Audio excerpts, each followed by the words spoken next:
Audio Jungle.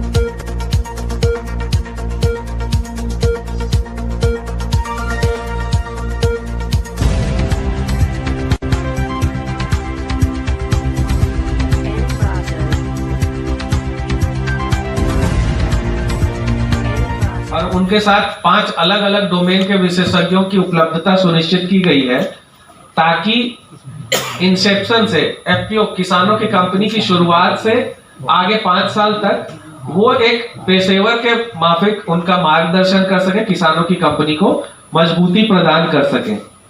ये 5 domain के विशेषज्ञ जो जैसा कि मैंने बताया, agri marketing, IT, law and compliances, social mobilisation and crop husbandry, agriculture, ये 5 डोमेन के विशेषज्ञ सारे सीबीपीओस के साथ कार्यरत, सेल्फ सस्टेनेबल हो जाएगा हमारे मार्गदर्शन, प्रोफेशनल के मार्गदर्शन के साथ, ताकि चौथे साल से अपने खर्चों का वो वहन अपने मुनाफे से कर सके। और इनके लिए जो एजेंसियां हैं उनको भी उनके डिलीवरेबल के हिसाब से 5 साल का मेहनताना दिया जाएगा ताकि वो एफपीओ के गठन के बाद हैंड होल्डिंग करते रहें। इम्प्लीमेंटेशन एंड मॉनिटरिंग, जैसा कि आप देख सकते हैं 3 tier monitoring and implementation system है।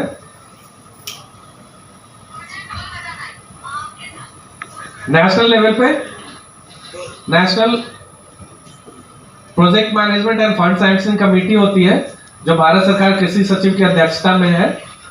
राज्य स्तर पे एसएलसीसी होती है जहां पे कृषि सचिव राज्य सरकार और नाबार्ड इसको कन्वेन करते हैं। जिला लेवल पे डिस्ट्रिक्ट मॉनिटरिंग कमेटी होती है, जिलाधिकारी की अध्यक्षता में होती है। वहां पे नाबार्ड और अन्य संबद्ध लोग इस कार्यक्रम की निगरानी और अनुश्रवण करते हैं। और यदि यहाँ पे कोई एफपीओ के प्रतिनिधि बैठे हैं तो कृपया मुझे बताएंगे, जब हम कर्ज के लिए किन्हीं को अप्रोच करते हैं तो क्या होता है, किसी बैंक को, किसी फाइनेंशियल इंस्टीट्यूशन को? वजह कई वजह होते होंगे, यदि 1-2 आप लिस्ट आउट कर पाए।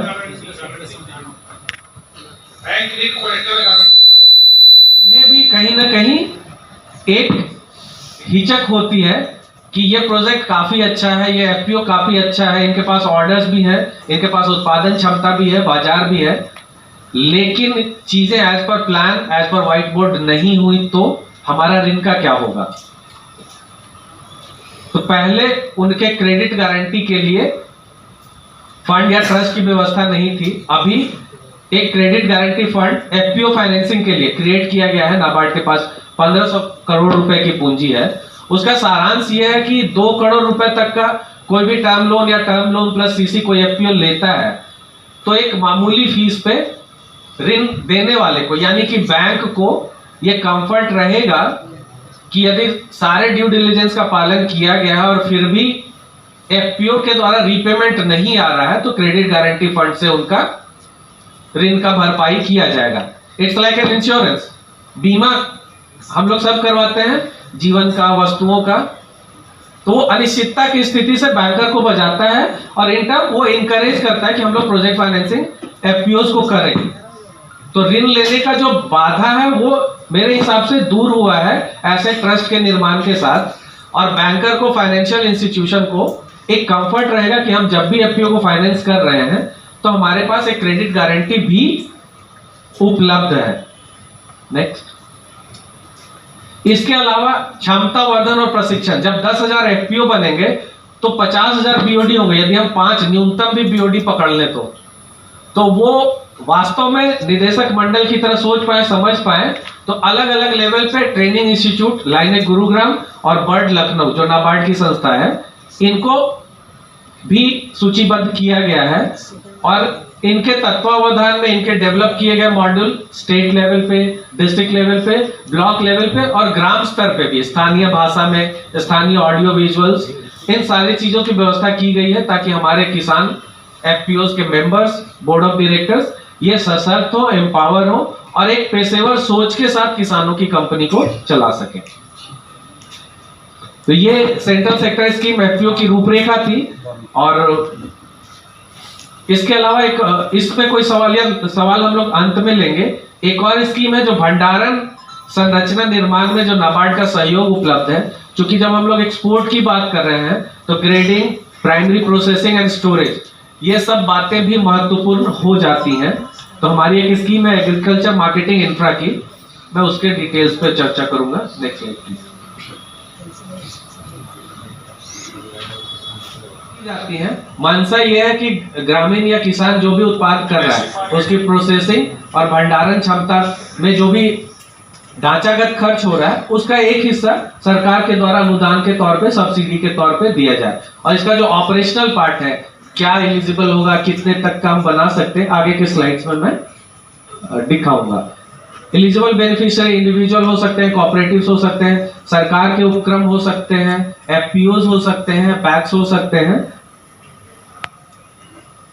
और सरकार की एजेंसियां हो सकती हैं। इसमें क्या क्या ढांचों का हम निर्माण कर सकते हैं?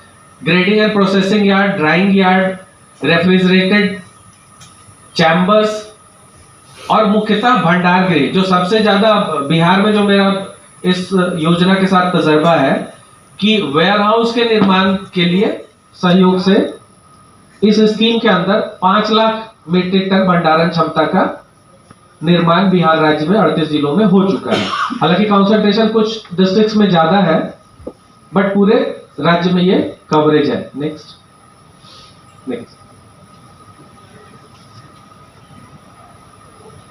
Channelising agency. भारत सरकार का अनुदान सहयोग देने के लिए कौन कौन सी एजेंसियां हैं? NABARD, NCDC, department of agriculture and corporation and farmer welfare और small farmer agri consortium Delhi. ये 4 संस्थाएं हैं और अलग अलग कैटेगरीज अलग अलग संस्थाओं के साथ सब्सिडी क्लेम दर्ज करती हैं, जो आप देख सकते हैं। इसमें क्या है कि इंडिविजुअल जो व्यक्ति है उनके लिए 5000 एमटी तक के भंडार गृह का निर्माण परमिसिबल है और राज्य निगम के केस में थोड़ी शिथिलता दी गई, 10,000 एमटी तक का निर्माण है जो कि हमारे सब्सिडी के लिए पात्र होगा। थंब रूल ये है कि पूरे वित्तीय लागत का 20% प्रमोटर को या उद्यमी को लेके आना होता है। 50% तक बैंक लोन हो सकता है।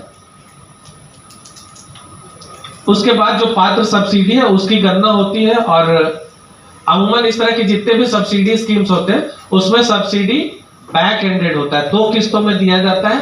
बैंक पहले बोरोवर को डिसबर्स करता है, बाद में नाबार्ड से प्रतिपूर्ति लेता है और जब बोरोवर अपने हिस्से का बैंक ऋण चुका देते हैं तब सब्सिडी की राशि उनके ऋण खाते में समायोजित की जाती है। तो थंब प्रोसेस यही है कि जिसमें से कि नाबार्ड की पात्र सब्सिडी 75 लाख होगी या 60 लाख होगी। बैंक अप्रेज करता है, गाइडलाइन के अनुरूप पाता है सारी चीजों को, आपको किस्त डिसबर्स करता है और उसी सैंक्शन के टाइम में, डिसबर्समेंट से पहले नाबार्ड को भी सूचित करता है कि इतना वित्तीय परिव्यय और इतनी क्षमता का हम एक वेयरहाउस इस योजना में आपको प्रस्तुत कर रहे हैं और उनके पात्र सब्सिडी को नाबार्ड 2 किस्तों में जारी करता है, पहला एडवांस सब्सिडी और दूसरा final subsidy. In mean time bank loan से वेयरहाउस का कंस्ट्रक्शन होता है और कंप्लीशन के बाद एक ज्वाइंट मॉनिटरिंग इंस्पेक्शन होती है।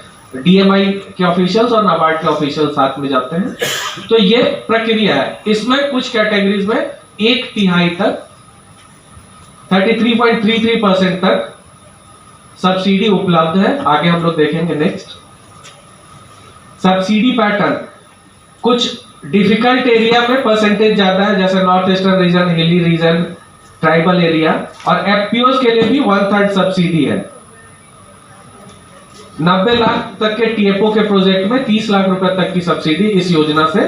फोकस क्या है इस योजना का? उद्देश्य ये है कि भारत सरकार भंडारण क्षमता और कृषि में वैल्यू एडिशन को प्रमोट करे, इसलिए ये सब्सिडी इन गतिविधियों को नाबार्ड के द्वारा माध्यम से या एसएफएसी के माध्यम से चैनलाइज की जा रही है। Next please. जो लाभुक है राज्य के लिए, राज्य की बहुत सारी एजेंसियां भी इस कार्यक्रम के लिए पात्र हैं। Individual farmers trustee, SHG, FPO federation, SHG federation, ये सारी एंटिटीज इंफ्रा बनाने के लिए सब्सिडी लेने को पात्र हैं। मार्केट इंफ्रास्ट्रक्चर में फिर ये थोड़ी डिटेलिंग है कि हम लोग जब डीपीआर बनाते हैं तो उसका 75% कॉस्टिंग हम लोग कहाँ एलोकेट कर सकते हैं और रिमेनिंग 25% हम लोग कहाँ एलोकेट कर सकते हैं। जो एंसिलरी प्लेटफॉर्म है, सैनिटेशन है या गार्ड हाउस है, पार्किंग स्पेस है, इन सारी चीजों के लिए। तो ये बेसिकली बैंकर के लिए है, यदि यहाँ बैंकर है तो, कि जब आप इस तरह के प्रोजेक्ट का अप्रेजल करते हैं या एफपीओ